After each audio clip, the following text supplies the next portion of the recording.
Hello and good day to all the wonderful curriculum leaders of BCS School District. Today I would like to speak with you on the topic of understanding andragogy and the best practices for engaging adult learners.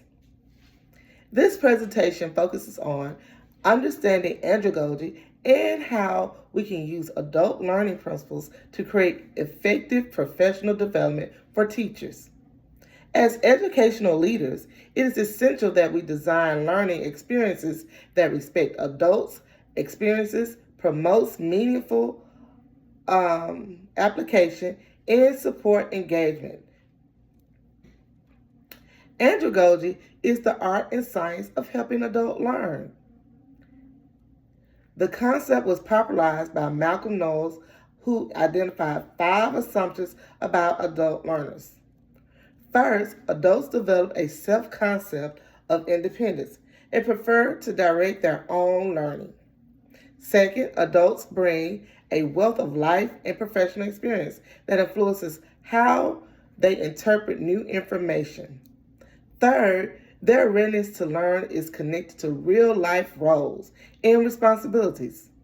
Fourth, adults are problem-centered rather than content-centered, meaning they prefer learning that helps solve immediate challenges.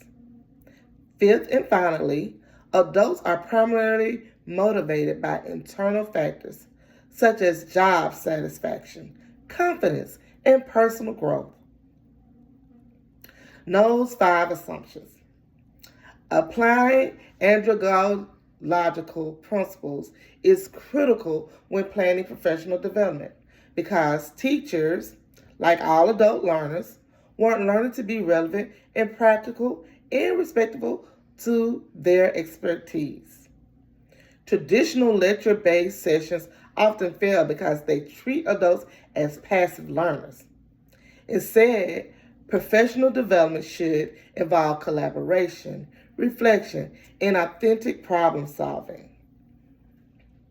When adults see immediate value in learning, motivation and transfer of practices increase. Why use andragogy in professional development? There are several best practices for creating engaging presentation for adult learners. First, make learning relevant and job embedded. Use real classroom scenarios, student data, and strategies teachers can apply immediately. For example, when I went to my professional development this week, we had to sort student data, and that gave us real life experiences of what students were doing and what we had to analyze. Adults are more engaged when content connects directly to their daily work. Second, encourage active participation. Incorporate discussion, case studies, breakout rooms, and opportunities for reflection. Adults learn best when they can interact, share ideas, and apply concepts collaboratively. Third, provide choice and autonomy. Allow participants to select breakout topics, resources, or action steps based on their needs. Choice increases ownership and motivation. A fourth best practice is to include follow-up support such as coaching, peer collaboration, or digital resources so learning continues beyond the session. One of the things that our presenter did, she collected all of the sites that we would be able to use in order to better understand and go back to and refer to when the professional development was finished. So now we have a permanent resource to use. Best practices for engagement. It is also important to recognize how cultural, ethnic, and gender biases can affect presentation effectiveness. Presenters may unintentionally use examples, language, or assumptions that exclude some participants.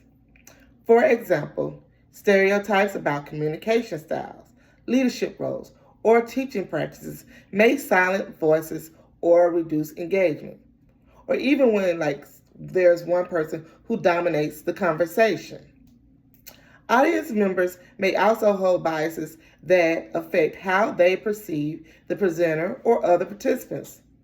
These issues can create barriers to trust and participation. To reduce bias, presenters should use inclusive language, diverse examples, and materials that reflect multiple perspectives.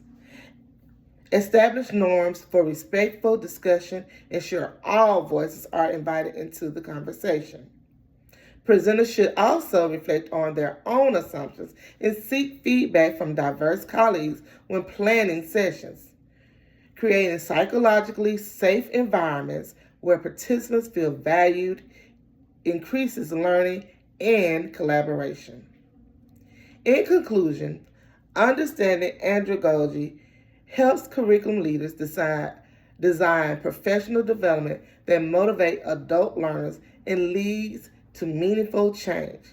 By honoring adults' experiences, making learning practical, promoting active engagement, and addressing biases, we can create professional development learning opportunities that truly support teachers and students. Thank you.